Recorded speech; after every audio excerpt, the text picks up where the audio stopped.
about. Sure. Yeah. But in terms of, do you feel like the Flavian dynasty, so the dynasty of Titus and Vespasian, they had a influence on early Christianity? In what way? Terms of, for What example, influence do you think they might have on Christianity? One example I can give is the most prominent symbol of early Christianity was the anchor and the dolphin, and the anchor and the fish. And that also happened to be the symbol the House of Flavian used as their house symbol. I thought the earliest symbol was the fish. Yeah, but also in association with the anchor, because I've not come across the anchor so much. What is it? What is one fish? of the earliest iconography. Well, what does fish mean? Fish.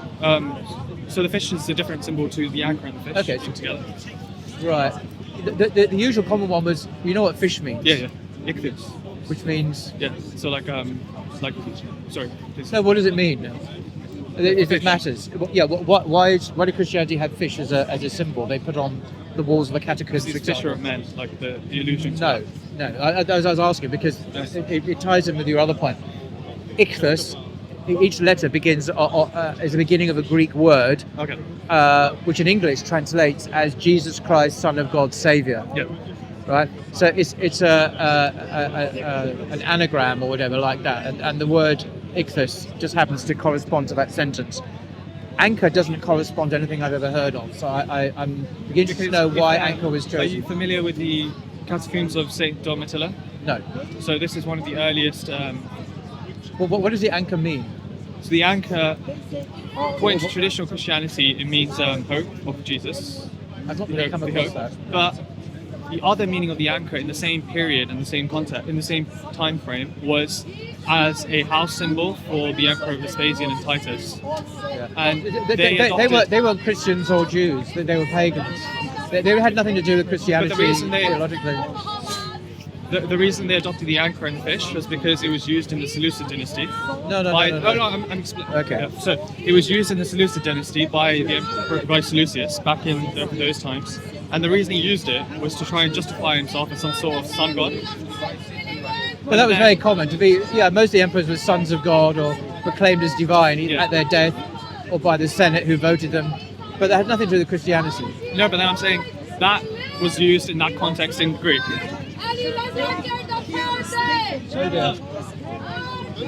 Anyway, so that was used in that context in Greece. What context? Sorry. In the context of it being Seleucus, the Seleucid emperor, he used the anchor and the fish as a way of showing that he is a son of God in some way, shape, or form. And then that symbol was readopted by the Roman emperors Vespasian and Titus to become their house symbol. Yeah, well, because it was Christian, you think? No. It wasn't a Christian symbol when Vespasian and Titus adopted it. Okay. But what's really interesting is the early church used the same symbol for their catacombs. What symbol? The anchor and the fish, and the anchor and the dolphin. But they used fish, not because it had anything to do with Vespasian. This is a different symbol. Okay. This is a different symbol. So it's the anchor and the dolphin, or the anchor and the fish. So not just the ichthus. But the ichthus was far more common because it was explicitly Christological, where the anchor. What's the Christological significance of the anchor, do you think? So the anchor is meant to be about the fishers of men, so referring to that passage in the New Testament.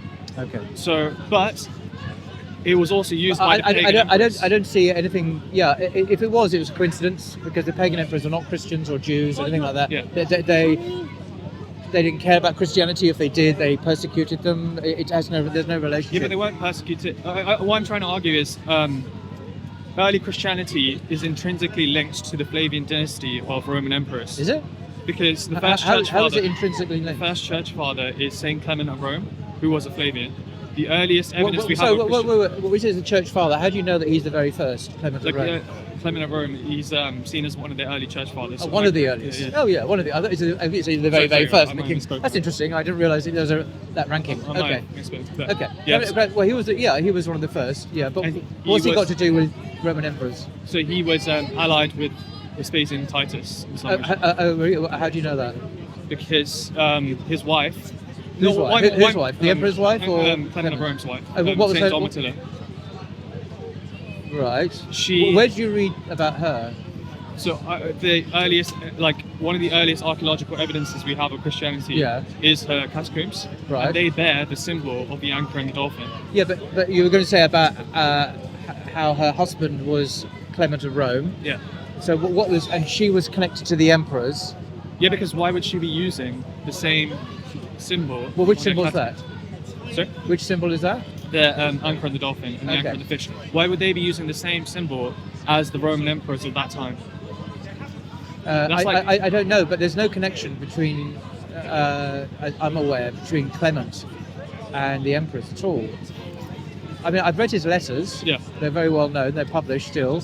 Yeah. And he makes no particular reference to the emperors at all. It's not what they're about. They're a persecuted minority in Rome. They're just basically, for the Romans, they're just lowlife, because a lot of the Christians were slaves and poor people and so on. There were This is really early in Roman Christianity. This is the end of first century, yeah, and they're not really people of great standing. There are one or two exceptions, but they're mostly from the lower social classes, so they don't really have that kind of elite standing that they would be connected to the emperor. And I'm not aware of anything by any emperor apart from Constantine, which in the 4th century, where Christianity has any role at all within the imperial household. So, what I'm saying is the emperors Titus and Vespasian. Sorry to give you but the emperors Titus and Vespasian, they needed to justify their lineage of emperors because they're not from the Julius lineage of Justify what? Justify becoming emperor. Because back then church and state were the same thing. So you had to justify... So back then what, sorry? Back church then, and church state. And state, as in like religion and state were the same thing. So to become an emperor, you had to justify it through the imperial There was no court. church and state. I'm Okay. paraphrasing, so. But there was no church and state then. I'm talking about the imperial court, and like to become an emperor, you had to justify it through the imperial court. Yeah. So what do you think then? I mean, I don't really go along with anything you said actually, but what's the end product of it? Are you saying that the Roman Empire from the beginning was creating Christianity or influencing it? Yeah. So what I'm trying to say what are you is trying that okay. I don't have all the sources to hand, but what I'm trying to say is that there was a Jewish revolt against Rome. The context of You mean AD 70? Yeah. Not The the AD 30. context of first century Palestine was very hostile towards the Roman Empire, right? There was The context of hang on, sorry, you're making a lot of statements. I'm just trying to process them. Sure. The first century Palestine was very hostile to Rome. Yeah, to the Roman occupation. So we had a community of proto-zealots. Well, some were, some weren't. According to Josephus, hang on. Yeah. I don't agree with your sweeping statement. Sure. The Sadducees were not like that. They were in bed with the Romans, not literally, but they were very pro-Roman. Yeah. The Pharisees were pretty not political. They were focused much on Torah observance and so on. The Zealots certainly were, but they ended up killing a lot of Jews as well. The Essenes were even more unpolitical because they withdrew into the desert. So I wouldn't agree with your characterization that the Jews in Palestine were all rising up against the Romans. I think the Jewish community was quite split into different what I'm trying to say is that so in the Jewish community there was the Pharisees, the Zealots, and the Sicarii, which were very anti-Rome. Then you had a group of Jews like the Sadducees, the Herodians, that were allied with Rome, right? In some way, shape, or form. Yeah. So there's this division in first century Palestine. Yeah, that's what I was trying to say. But rather your claim, which was that Rome was the Palestine was Judeans were anti-Roman. I don't. These are like puppet leaders. The Sadducees and the Herodians are puppet leaders installed by the Roman Empire. It's a bit like today, in terms of Muslims, some support the rulers, some are against them, some are apolitical, don't want to be involved in politics. Yeah. Some support violent attacks on the West. It's quite a similar kind of dynamic going on. That's what I'm trying to point to. So what I'm trying to point to is the potentiality of Isa alayhi salam coming and having much support amongst the Pharisees and the Zealots against the Roman-aligned Herodians and the Roman-aligned... So Jesus the revolutionary, he's into revolt. It's possible, but... And then what I'm trying to say is this mentality... It's not really Islamic. But this mentality existing in first century Palestine, the Roman Empire going in, destroying Jerusalem, right? Because there's a lot of potentially early Christians that were very anti-Rome and Torah Orthodox, and Jews that were anti-Rome and Torah Orthodox. So the Roman Empire, as a form of propaganda, because you can destroy Jerusalem physically, but you can't destroy Jerusalem mentally, right?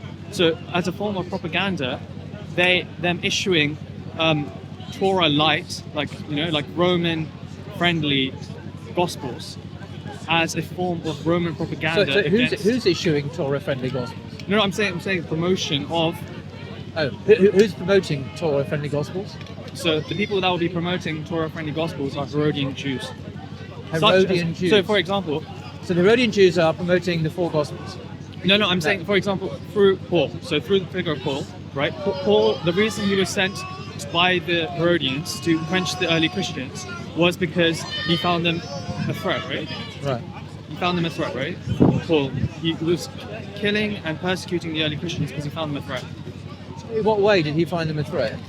What I'm proclaiming is he possibly found them a threat. I'm generally interested why he persecuted the early Christians. Yeah, so the theory is, the classical tradition we're told by Christians is he had a sudden change of heart. What if he didn't have a change of heart? What if his goal was the same the whole way through?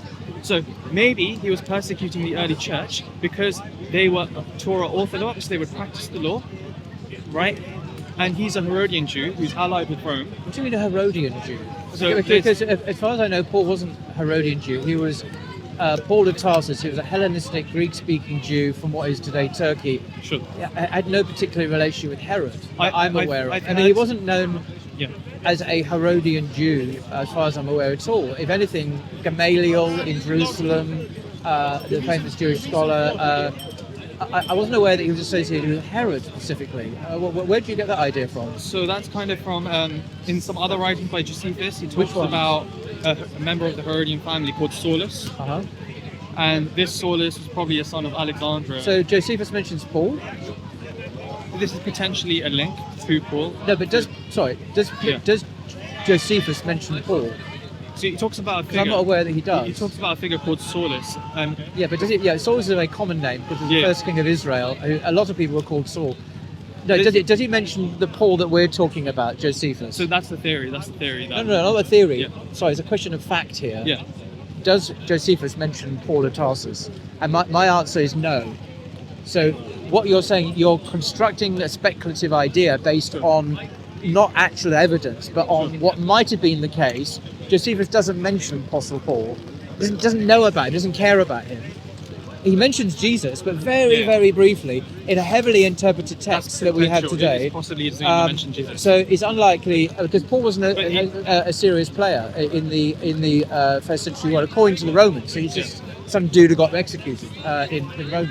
Yeah, but one of the ties to Paul being Saulus is Saulus as a figure gets called to the Emperor Nero. We need to look at the passage. Sure. Seriously, we can't. We're not going to do it now. Yeah. We need to look at it properly. I've never heard any scholar ever suggest that Josephus references the Apostle Paul. Okay, but I can explore this with you. And if he never mentions him by name, then this is speculation. Okay. But in terms of so the early church being Torah Orthodox, and I wonder what you're doing. Yeah. Okay. So what I'm practicing. You're very kind. He's keeping me dry from. Even in the. Otherwise, I'd be wet by now. Sorry, I should have brought the umbrella. No, it's too. He's very kindly protecting me. So, in terms of Paul as a figure, you mentioned he was Greek speaking. He seemed to be. He had. It's Tarsus. It was a Greek Hellenistic city. Yeah. Sure. So what I'm talking about is he could possibly be one of those Jews in that context that was more aligned with Rome than with the Pharisees and that kind of mentality. He was a Roman citizen. Yeah. So he was aligned with Rome. Absolutely. Sure. He was born a Roman citizen. Yeah. What I'm talking about is he was sent to persecute the early church, right? Yeah. So he was persecuting the early church, potentially because the early church were Torah Orthodox, more of the mentality of the Pharisees and the Zealots than he would like. It's possible. What's your evidence for that? So in terms of the conflict between Paul and James. What's the evidence of Paul persecuting the church because they were Torah observant Jews? No, but there's evidence of Paul persecuting the church, right? And then there's evidence. Yes, but there is a reason why. No one disputes he persecuted. He says that himself in his letters, so that's not an issue. But the reason why you're saying that he persecuted Christians because they were more Torah observant. No, I'm saying this is potentially one of the reasons, right? Well, what was the reasons again? That they were more Torah Orthodox than he liked. I think, okay, and your evidence for that is... The fact that he argues with James at a later stage at the temple about circumcision. what argument, where is So it? in terms of, when they conflict on opinions, on Where? when Paul gets brought, which text are we talking about? we're talking about in the Gospels, where Paul gets brought to the temple in order to repent and perform a sacrifice. Paul's not mentioned in the Gospels. No, in the Gospel, sorry, in the writings in the New Testament, not in the Gospel, sorry. Yeah, so he gets mentioned in the writings in the New Testament, where he's brought to. You mean in Acts? In Acts, yeah. So in Acts, where he's brought to the temple and he performs a sacrifice to show he's not against Acts 15. Mosaic law, right? So what I'm saying is, the Torah that Paul was against the early Christians because they were Torah Orthodox, and then he suddenly has a change of heart. He sees a revelation. But why would Paul, an Orthodox Jew, Yeah.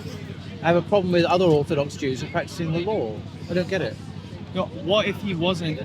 Like, what I'm trying to say is, what if he wasn't as Orthodox? But he said he was. He said he talks about his life prior to this vision he had when he was very practicing. He boasts about it. He said, I was faultless.